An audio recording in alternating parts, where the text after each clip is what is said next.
সীমান্তে কাঁটাতার দাওয়াকে কেন্দ্র করে কাল ভারত ও বাংলাদেশের মধ্যে নজিরবিহীন সংঘাতের চিত্র গোটা বিশ্ব কার্যত দেখল। উত্তরবঙ্গ সীমান্ত কার্যত উত্তপ্ত হলো। একদিকে ভারত ভূখণ্ডের সার্বভৌমত্ব রক্ষা এবং অন্যদিকে অনুপ্রবেশ ঠেকানোর মরিয়া চেষ্টা। আর এই যখন চেষ্টা ভারতের সেনাবাহিনী বিএসএফ এর পক্ষ থেকে সীমান্তে করা হচ্ছিল, ঠিক তখন বাংলাদেশের পক্ষ থেকে মরিয়া ভাবে প্রতিরোধ তৈরি করা হলো। আমি এখনো সিরিয়াসলি বুঝতে পারছি না, যদি এই কাঁটাতার দেওয়া হয় তাহলে বাংলাদেশের অসুবিধাটা কোথায়। মমতা ব্যানার্জির কথায় একদম সুরে সুর মিলিয়ে বাংলাদেশের এই প্রতিরোধ নিঃসন্দেহে এটা প্রমাণ করছে যে ভারতবর্ষ বা বিএসএফ বা বর্তমান পশ্চিমবঙ্গ সরকার একদম সঠিক পথে এগোচ্ছে। জলপাইগুড়ির দক্ষিণ বেরুবাড়ি থেকে শুরু করে কোচবিহারের মেকলিগঞ্জের 3 বিঘা করিডর, হঠাৎ করেই যেন এক অঘোষিত যুদ্ধের আবহ তৈরি হয়েছে ভারত ও বাংলাদেশ সীমান্তে। বিএসএফ জওয়ানরা মাটিতে উপুর হয়ে শুয়ে লোডেড রাইফেল তাক করে রয়েছেন জিরো লাইনের দিকে। যে কোনো মুহূর্তে ঘটে যেতে পারে এক রক্তক্ষয়ী সংঘর্ষ। কিন্তু কেন হঠাৎ এই উত্তেজনা? কেন বাংলাদেশের জমিতে ভারতেরই কাঁটাতার বেড়া দেওয়ার কাজে বাধা দিচ্ছে বাংলাদেশের বিজিবি? আর এর পিছনে লুকিয়ে থাকা আসল কারণটা কি? আজকের এই ভিডিওতে আমি ধারাবাহিকভাবে বোঝানোর চেষ্টা করব যে কাল দিনভর কেন উত্তপ্ত হলো ভারত বাংলাদেশের এই সীমান্ত এবং এর পিছনে এক্স্যাক্ট কারণটাই বা কি। ঘটনার সূত্রপাত বুধবার জলপাইগুড়ি সদর ব্লকের দক্ষিণ বেরুবাড়ি গ্রাম পঞ্চায়েতের বনগ্রাম ডাকের কামাত ও মরিঙ্গা পাড়ার কাঁটাতারের বেড়া দেওয়ার জন্য জমি অধিগ্রহণের জন্য গেছিলেন ভূমি ও ভূমি সংস্কার দপ্তরের আধিকারিকরা। কিন্তু সেখানে গিয়ে অফিসারদের পড়তে হয় এক অদ্ভুত ও নজিরবিহীন প্রশ্নের মুখে। স্থানীয় বাসিন্দারা সরাসরি প্রশ্ন করেন যে জমি ভারতের, অথচ কাগজপত্র তদানীন্তন পূর্ববঙ্গের। আমরা কোন কাগজপত্রের ভিত্তিতে সই করব? এ গেল একটি পর্ব। দ্বিতীয় পর্বটি হলো যে এই অঞ্চলে একাধিক ডিসপুট যেগুলো বর্তমান আছে, সেই ডিসপুটগুলো সমস্যার সমাধান চেষ্টাই করেনি মমতা ব্যানার্জি সরকার।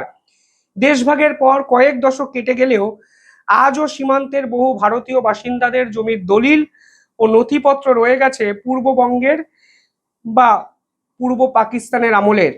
এই আইনি আমলাতান্ত্রিক জটিলতার কারণে ভারতের নিজস্ব ভূখণ্ডে কাঁটাতারের বেড়া দেওয়ার কাজ কার্যত থমকে দাঁড়িয়েছে। আর এরপর কালকে বিজেপি একাধিক জায়গায় নিজেদের ক্ষোভ প্রকাশ করতে শুরু করে।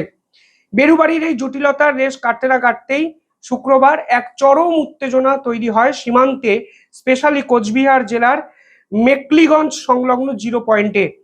পশ্চিমবঙ্গের শুভেন্দু অধিকারী নেতৃত্বাধীন সরকার যখন সীমান্ত সুরক্ষায় নজিরবিহীন তৎপরতা দেখাচ্ছে, ঠিক তখনই এই অঞ্চলের জিরো লাইন কেন্দ্রিক অঞ্চল, যেখানে জমি অধিগ্রহণ এবং সার্ভে ম্যাপিং এর কাজ চলছিল, ঠিক সেখানেই ওপার বাংলা থেকে ধেয়ে এলো বাংলাদেশের বর্ডার গার্ড অফ বাংলাদেশ। একাধিক ভিডিও ভাইরাল, আমি সেই ভিডিও আপনাদের সামনে দেখাবো।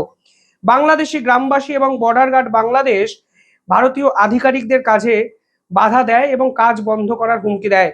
সোশ্যাল মিডিয়ায় একটি ভাইরাল ভিডিওতে পরিষ্কার দেখা যাচ্ছে যে বিজেপি আধিকারিক আক্রমণাত্মক ভঙ্গিতে বিএসএফ কে বলছেন, জিরো লাইনের 150 গজের ভেতরে কোনো কাজ করতে হলে বাংলাদেশকে জানাতে হবে। 150 গজের মধ্যে কোনো স্থায়ী পরিকাঠামো তৈরি করা যাবে না। কাজ আপনি করতে পারবেন না, কি বলেন আপনি? ফালতু কথা। আপনি এখানে কাজ করলে আমাকে বলতে হবে, এখানে আমাকে বলতে হবে যে এখানে কাজ করতেছে আমি। আপনি আন্দা কোথায় সীমান্তে চলে আসবে, এটা তো হবে না ভাই।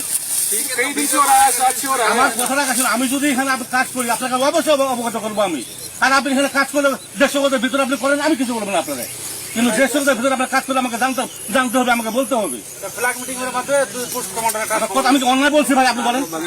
যেহেতু যে আন্তর্জাতিক সীমা রেখা 1975 সালে ইন্দিরা মোদীর চুক্তিতে বলা আছে, এখানে সীমান্ত এলাকা বিএসএফ যদি কাজ করে বিজেপিকে অবগত করতে হবে, বিজেপি কাজ করলে বিএসএফ অবগত করতে হবে। আপনি এখানে জমি মাপতেছেন, খুঁটি কাটতেছেন, আমি জানলাম না। 150 গজের ভিতরে 20 গজ হবে না আপনার। এটা কি আন্তরিকতা? এটা কি ভালোবাসা?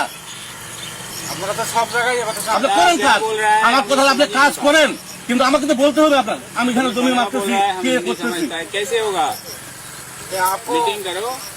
মিটিং কেন কথা? মিটিং করবো কেন? আপনার মিটিং করার আগে আপনি কাজটা করলেন কেন? আপনি বাতায়া, হাম আগে বাতা। কিন্তু ভারতীয় আধিকারিকরা পিছু হটার পাত্র ছিলেন না। ওপার বাংলা থেকে চরম উস্কানি আসা সত্ত্বেও তারা চিৎকার চেঁচামেচি না করে পুরো বিষয়টির ল্যান্ড সার্ভে কিন্তু কমপ্লিট করেন এবং ম্যাপিং কমপ্লিট করার দিকে এগিয়ে যান। পরিস্থিতি এতটাই উত্তপ্ত হয়ে ওঠে যে বিকেল গড়াতে না গড়াতেই এই পুরো জায়গাটিতে একটি যুদ্ধকালীন রূপ কিন্তু তৈরি হয়। ওপার বাংলা থেকে বড় কোনো হামলার আশঙ্কায় বিএসএফ অতিরিক্ত বাহিনী এই অঞ্চলে মোতায়েন করে। প্রত্যক্ষদর্শীরা পরিষ্কার বলছেন যে ভারতীয় জওয়ানরা মাটিতে শুয়ে বন্দুক তাক করে যে কোনো অবস্থার বা আগ্রাসনে জবাব দিতে কিন্তু প্রস্তুত ছিলেন। যদিও অন্ধকারের সুযোগ নিয়ে বিজেপি এবং বাংলাদেশের নাগরিকরা শেষ মুহূর্তে পিছন হাঁটে, কিন্তু ভারত কিন্তু এই অঞ্চলে হাই অ্যালার্ট জারি করে।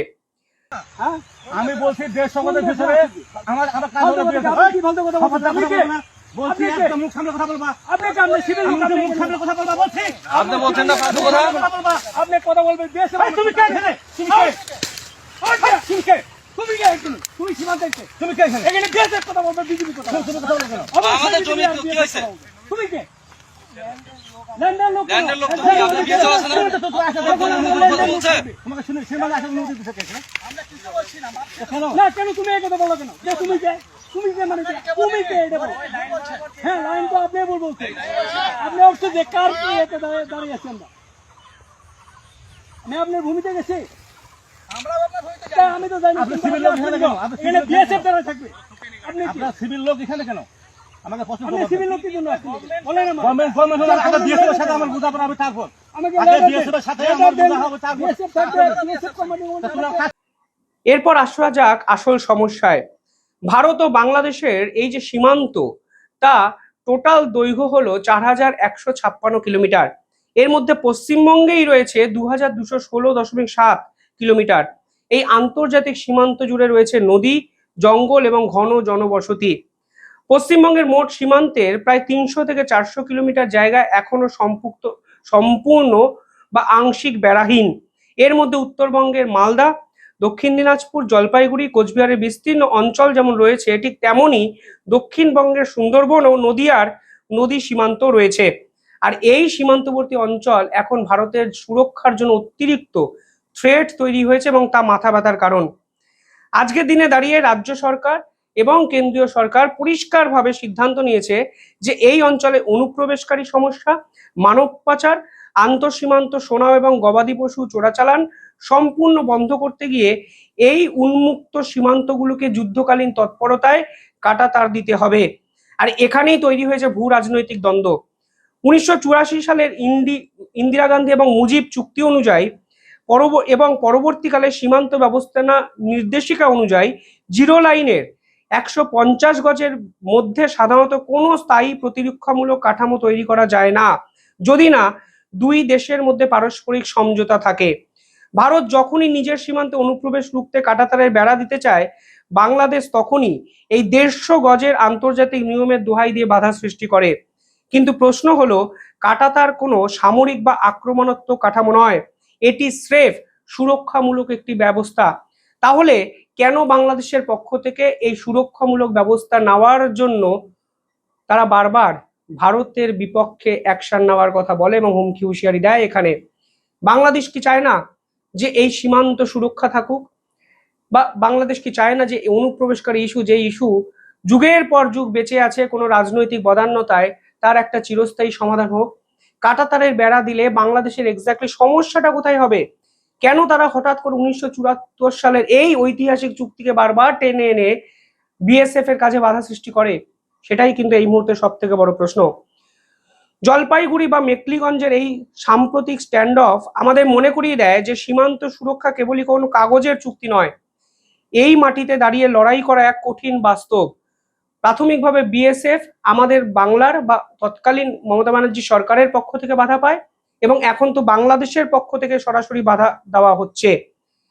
তবে যাই হোক, কালকে নজিরবিহীন যে সংঘাতের চিত্র সীমান্তবর্তী অঞ্চলে আমরা দেখেছি, তা অচিরেই মিটবে সে বিশ্বাস আমরা করছি, কারণ বিএসএফ কড়া অ্যাকশন মুডে চলে গেছে এবং কোনো অবস্থাতেই অনুপ্রবেশকারী ইস্যুতে বিএসএফ কোনো ছাড় দেবে না, তা এক প্রকার নিশ্চিত। কি করা উচিত বিএসএফ এর? ফায়ারিং করা উচিত? যুদ্ধকে ত্বরান্বিত করা উচিত? নাকি বাংলাদেশকে বুঝিয়ে দেওয়া উচিত যে বিএসএফ কে জেতার জন্য সবসময় যুদ্ধ করতে হয় না, তাদের একটা হুঁশিয়ারি বা হুমকি যথেষ্ট? কমেন্টে জানাবেন। দেখতে থাকুন দ্য ইন্ডিপেন্ডেন্ট বেঙ্গল। ধন্যবাদ।